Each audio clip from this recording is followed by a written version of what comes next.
Are you sleeping? Julie, Good morning. What's up? Did I forget something? are you still at home? Are you inside your house? Of course, Daddy. The wedding ceremony is at 3 p.m., so I'll be at the church by noon to get ready. I'm eating right now. Please lock all the doors and windows immediately. Do not come to the church under any circumstances. Daddy, what are you talking about? Cancel the wedding. Do not leave the house. Do you understand? What? What do you mean? Cancel the wedding? Am I making myself clear? Do not set foot outside, okay? Daddy. What happened? Why are you saying all this? You were looking forward to our wedding. I'm getting confused with you suddenly telling me to cancel the wedding. You know who is coming. You know who? You don't mean. Mother, do you? Yes, she's whom I'm referring to. Mary's younger sister, Jennifer, just contacted me. Mary left the house early this morning. No one can get a hold of her. Jennifer is afraid Mary overheard her when she was telling your grandparents about your wedding. I don't believe it. Oh, it must have been. Daddy, please don't get upset. I'm the one who told Aunt Jennifer about the wedding. Aunt Jennifer has always been on my side. And I really like her. Why would I be upset? I don't mind that you told Jennifer. I like her as well. She was a great help to me during the divorce. I understand why you wanted to let her know about your wedding. It's neither you nor Jennifer's fault. Even if your mother does know, no one could have imagined she'd dare show her face at the wedding. Even if 10 years have passed. I agree. But just because suddenly she left the house doesn't necessarily mean she's heading this way. She may be going somewhere else. For 10 years, she's lived at your grandparents' house and hardly left home. It is suspicious she would pick today of all days to suddenly go on a trip. And the kitchen knife is missing. Missing? Does that mean? Julie, I understand why you don't want to cancel the wedding. But we need to be careful. I'm begging you, just for today, do not leave your house. I understand. I understand, but I'm sorry. Julie, I really feel bad about this. I'm both shocked and frustrated by this. But we can't take a chance. We don't know what'll happen. Daddy, you did nothing wrong. Why are you apologizing? She's the one who should be apologizing. Please give my brain a minute to catch up. I'm just so confused. Anyhow, this is the situation we are in. Is Carlton with you? Yes, he's sitting right next to me. We are looking at your messages together. Promise me you won't leave his side. I'll head to the church to see what's going on. If I see Mother there, I'll contact you right away. Thank you, Daddy. But Daddy, please be careful. Promise me. If something happened to you, I wouldn't be able to deal with it. Don't worry, I'll be fine. I promise I won't do anything that will put me in harm's way. Julie? Where are you? Isn't today your wedding day? Julie? I know you can see my messages. If you don't send me a reply, I guess I'll just have to go to your house. I know you know who I am. How do you know my WhatsApp ID? That's not important. I want to know about your wedding. I can't believe you didn't tell me. I'm so sad. After all, I am your mother. I don't consider you to be my mother. Julie, don't say such cruel things. As your mother, I want to see my baby girl in her wedding dress. I want to see you walk down the aisle. So, can't you invite me to your wedding? There's no way I'd ever invite you to my wedding. Do you remember what you did to me 10 years ago? Of course, I remember. There was a man who had a crush on me. But for some reason, he fell in love with you. As a result, you were put in a dangerous situation, right? That's not what happened at all.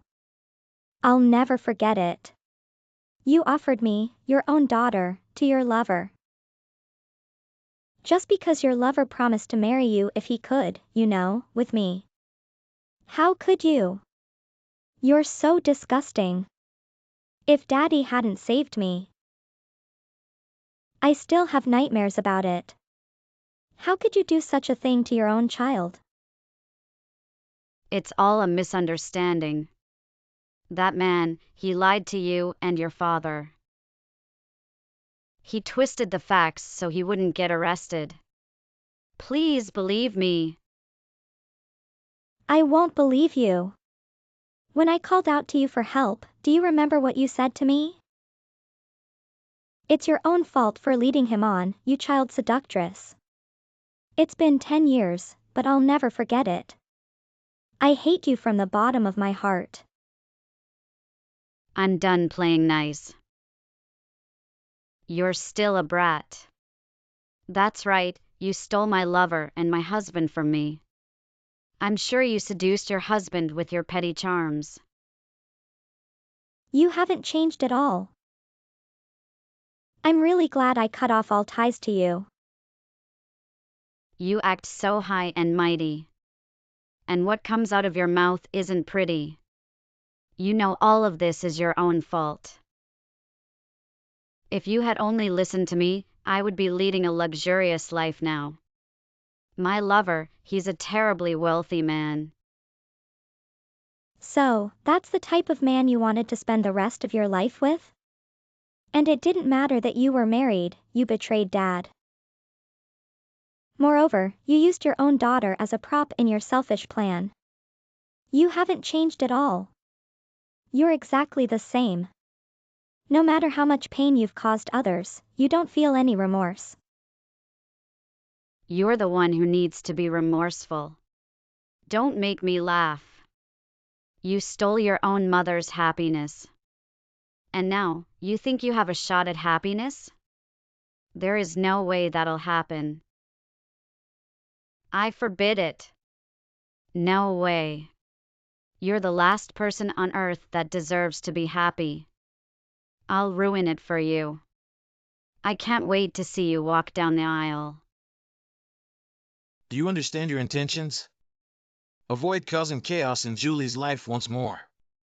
I implore you, stay away from us. Oh, it's you. The man who cast me aside, my ex-husband. Have you returned to assist Julie once more? What are your intentions regarding Julie? That's simple. Retribution. It's Julie and I who seek retribution. Don't be absurd. Both you and Julie share the blame for my lover leaving me. If only Julie had remained quiet and cooperative, none of this would have occurred. The thief of my happiness must face consequences. Are you still singing that tune? You're the cause behind all of this. You and your affair. Really? If we're playing the blame game, let me ask you. Who is incapable of satisfying me? You. Which makes you the worst of us all. It's your fault I couldn't lead a fulfilling life. Well, you and you know who. Fine, I don't mind being the villain. Don't mind? Are you suggesting you're not the villain? I warn you, don't patronize me. I implore you, leave Julie be. I don't want her to suffer any longer. No, no, no. She's the one person in the world undeserving of happiness. She cannot be happy. Does it make you happy to see Julie suffer?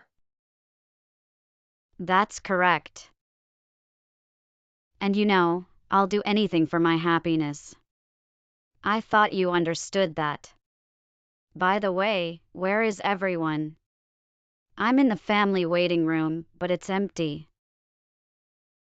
It's so quiet, I can't believe a wedding will take place here today. Hey, why aren't you here? Isn't it obvious? There's a dangerous woman with a weapon. Weapon? What on earth are you talking about? Even if I were carrying something. Do you know why I'm in the family waiting room? It's rather peculiar. But a staff member escorted me to this room. Nonetheless, come over here now.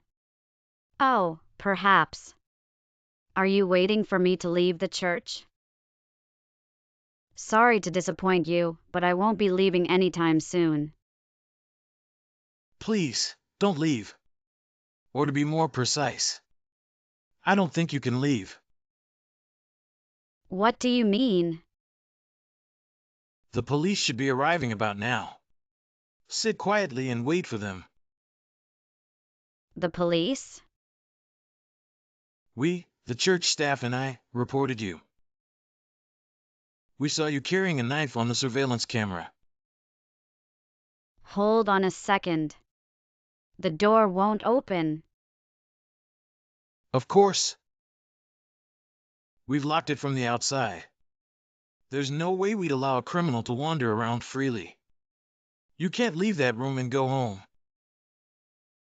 A criminal? But I haven't done anything. It's against the law to carry a weapon. Plus, you threatened Julie. I saw the chat with my own eyes. I was just joking. There's no way the police will think I was being serious. Stop fooling around and let me out of this room. That's not for you to decide. I don't see the point. It's not like I hurt anyone. Such a shame. If only you'd have called the police after I hurt someone. Then I really would have been in trouble. Even if the police apprehend me now, they'll quickly release me. You still don't understand the severity of your actions. What? It's attempted murder. You are really in trouble. Isn't this what you wanted? What I wanted? Wait a second. I haven't done anything yet. But like I said, I wasn't serious. Why don't you understand? I just wanted to threaten her a little bit. Maybe get the wedding cancelled. You left your home with a weapon, brought the weapon to the church, and threatened your own daughter. It's obviously premeditated. Plus, if you only wanted to threaten her a bit, you didn't need to carry such a dangerous thing. It's just a prop. I brought it so the wedding would be cancelled. A prop? Then why didn't you use a fake knife? A fake knife doesn't have the same effect as a real one. I wasn't going to really use the knife. I, obviously, don't want to go to jail. Hey, did you really call the police? Hey, I'm talking to you. I hear some noises. In closing, Mary, you'll never be happy. But for your stimulating life, I think you may have found it. Enjoy your extraordinary life in prison. Upon learning that my sister Mary was on her way here, My husband Carlton and I reached out to our guests. Meanwhile, my father went to the church to explain the situation. While he was discussing Mary's potential arrival with the wedding planner, Mary unexpectedly arrived at the church. Clearly, she was unaware that the wedding had been cancelled. A member of the staff escorted Mary to a waiting room equipped with a surveillance camera. On the security monitor, they observed Mary removing a knife from her bag. This incident was promptly reported to the police. Over the next few days, my father and I found ourselves frequently at the police station, providing statements and answering questions. During the trial, Mary was found guilty of attempted murder and received a 25-year prison sentence. Although I haven't fully forgiven her for disrupting my wedding plans, I am relieved that she is now incarcerated. By the way, this incident led to my Aunt Jennifer and my grandparents severing all ties with Mary. Even if she is released from prison, she will have no one to turn to for support. Mary has essentially vanished from my life. Oh, and just the other day, we were finally able to celebrate our wedding. Going forward, my father, my loving husband, his family, and I all pledge to find happiness together.